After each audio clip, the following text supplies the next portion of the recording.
Thank you for tuning in to TTV. I'm your host, Toya, and I just wanted to come on here and say Happy New Year to everyone. I hope you had a blast. I hope you brought in 2022 with a bang and that you were doing exactly what you wanted to do, that you had fun and you were safe.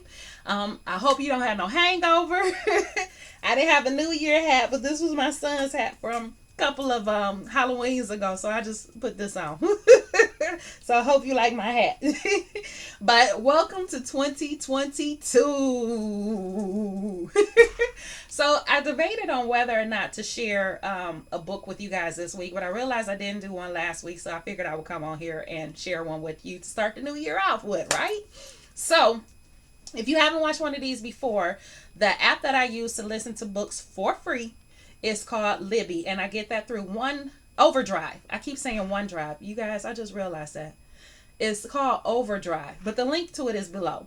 And you get to it through your library resource card. So you sign up for OneDrive, and through that you can get Libby and listen to audiobooks for free. Okay, so that's what I do. So the book I listened to this week was called A Touch of Darkness. And yes, I need my glasses so I can read. It's called A Touch of Darkness, and that was by Scarlett St. Clair and read by Sylvan. So this was about the story of Demeter, Hades, and Persephone. So if you're not familiar with that story, let me give you a little brief background on it. So the story is the goddess of harvest, Demeter, had a daughter named Persephone. Persephone is the goddess of spring, and we all know that Hades is the lord of the underworld, brother to Poseidon and Zeus. Okay, so he controls the underworld. Now, typically when you hear Hades, they talk about him in a very dark, negative light. But a lot of the books that I have read recently that people have been writing on them, they kind of put Hades in as the lord of the underworld, but he really cares about the souls that are in his world, and he really puts a lot of effort into making sure they're safe and that they're happy, they get what they need, and so on and so forth.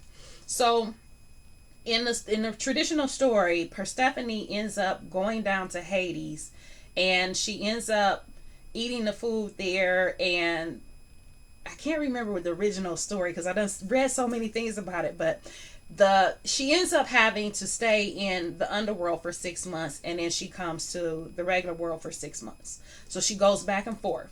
So she comes back during the springtime, and she's here for 6 months, and then for 6 months she goes back to the underworld. And now this story has that it's there, but they do a little different twist on it.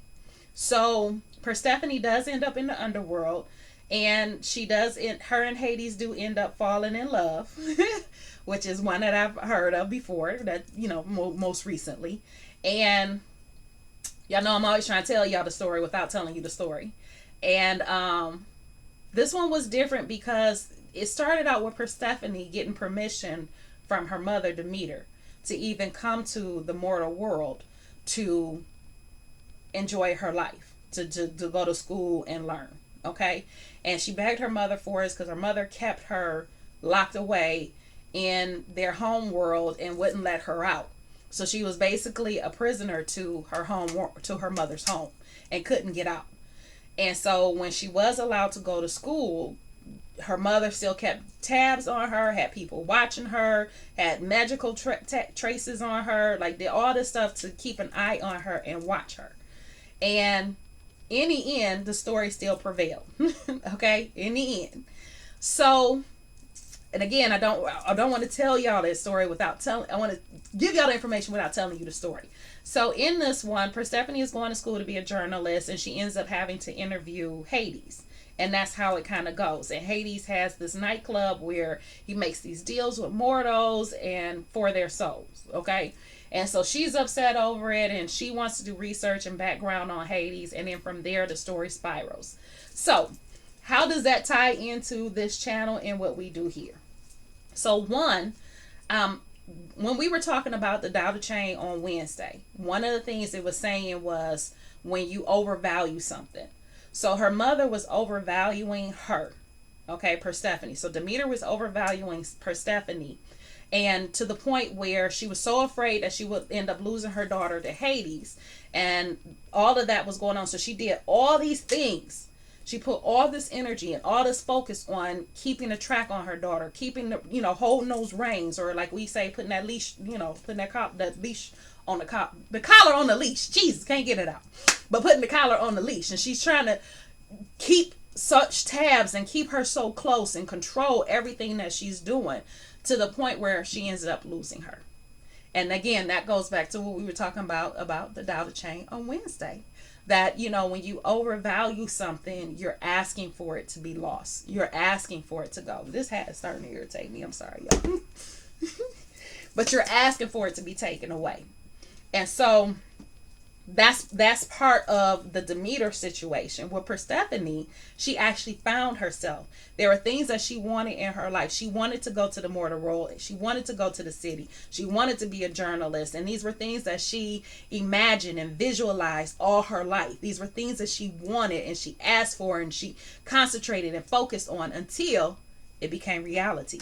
So she got to go to the mortal world. She got to become a journalist. She got to, interview Hades, and she had this extraordinary life, and all the things that she was manifesting as a child when she was held prisoner by her mother, she was actually able to manifest when she was able to go to school.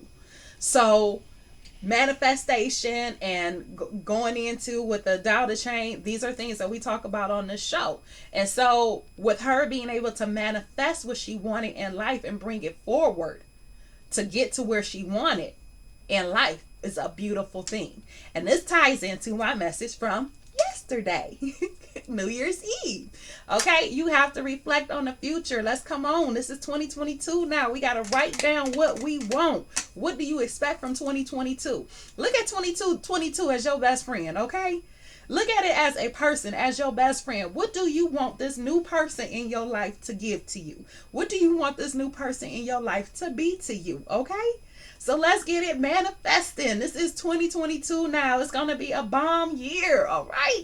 We're going to have so much better. Everything is going to be better. You're going to have more money, more love, more life, okay? Just more experiences, okay? Growth. You're going to get to where you're trying to go. We're going to manifest this together and put this intention together, okay? So I love you guys. Happy New Year. Welcome to 2022. Imagine it as a person that you're giving a big hug to, because this is going to be our year, okay? I can feel it. I don't know if you can, but I can feel this is going to be a great year. And I wish that for you, as well as myself and everyone else in this world. This will be a fantastic year. I love you guys, and I will talk to you again tomorrow.